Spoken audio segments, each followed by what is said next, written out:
I absolutely loved Nobody Wants This. It is a show on Netflix, and I wanted to talk to you guys about it. I feel like I need to give it to everybody for like homework or something, some assignment. And there's a few things that I loved, and I just want to say because some of you may have not seen it. I don't want to do this whole spoiler thing. I don't, and I'm not going to. But there's some things that I want to say that are so important for you to keep in mind. And for those of you who have seen Nobody Wants This, listen and make sure that you reflect and be like, oh my gosh, that's so true. I didn't really realize that, yada, yada. And so like it's Kristen Bell who acts as Joanne, and she's awesome. And so she's agnostic. For those of you who may not know, agnostic is kind of like you believe in something, but you're not really sure. You don't really fall under any religion. And so she gets interested in this guy, Noah. And he's, what's his name? Adam Brody's the actor's name. So it's just the way that she is on the show is so good because it's really, I feel like you're going to resonate with it. It's like very anxious. She's like, it's never worked out for her. She's kind of, I think, in her early 40s or something. And she feels like, over the whole dating thing. And I think a lot of you may have felt like that. And hopefully as you're listening to me and hopefully you subscribe, make sure I am all about empowering you and getting you in a positive mindset of finding love and what you can do to create the space to receive the right partner. And so something that I love about the show, Nobody Wants This, is that it really shows a lot of emotional intelligence from the guy's side. And, the character's name is Noah. And I love how he communicates with her so vulnerably and she gets vulnerable with him.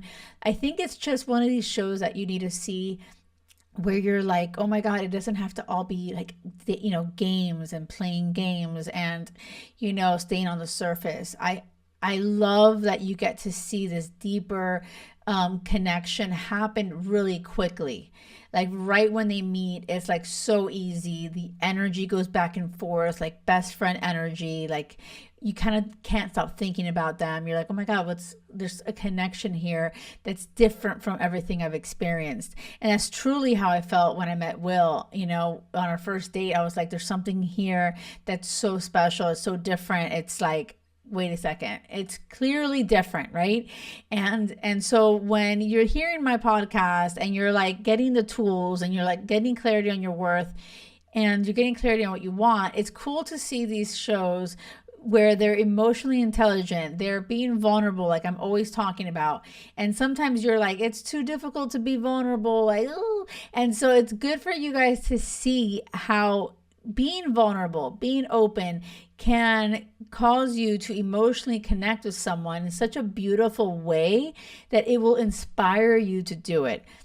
That being said, I haven't spoiled anything. Like you literally can still see it. I haven't said anything too crazy.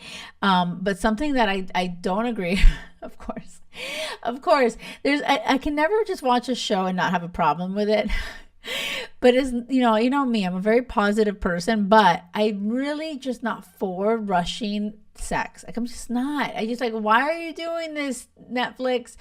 I just, feel like there can be a lot of passion and connection without jumping into bed. And trust me, sex is important and I love sex and sex is awesome. And Will and I have a lot of sex and we've been married for 17 years this December.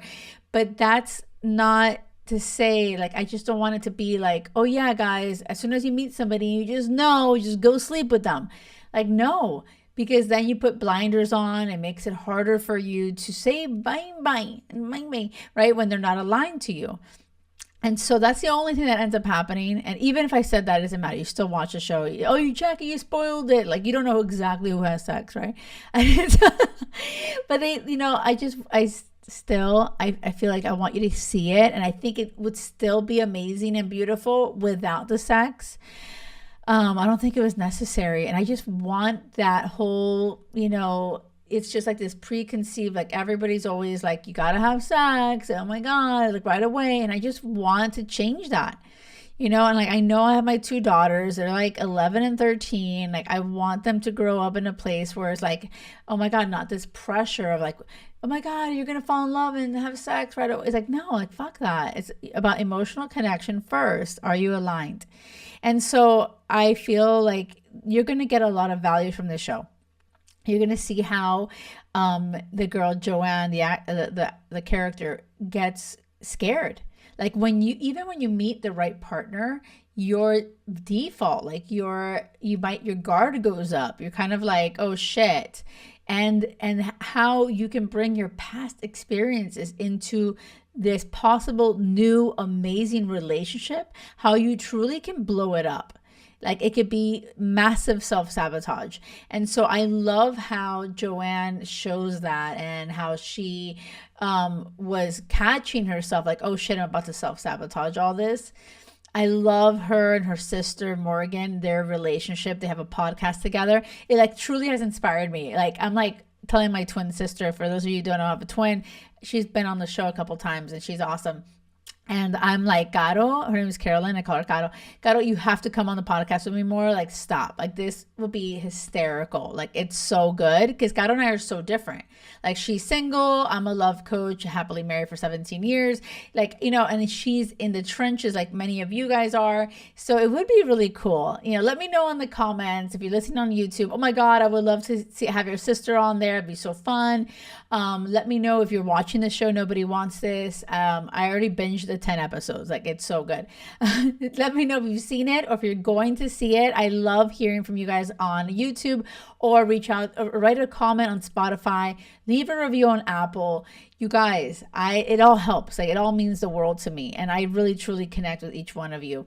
And so yes, let me know. I want to know all the things with this. I'm not going to spoil anything about the show. Like, seriously, it's so good, but you don't know what happens. You don't know what happens. Oh, one last thing I have to mention about the show. It's like, you know, a bit like religious, because he's Jewish and he's a rabbi.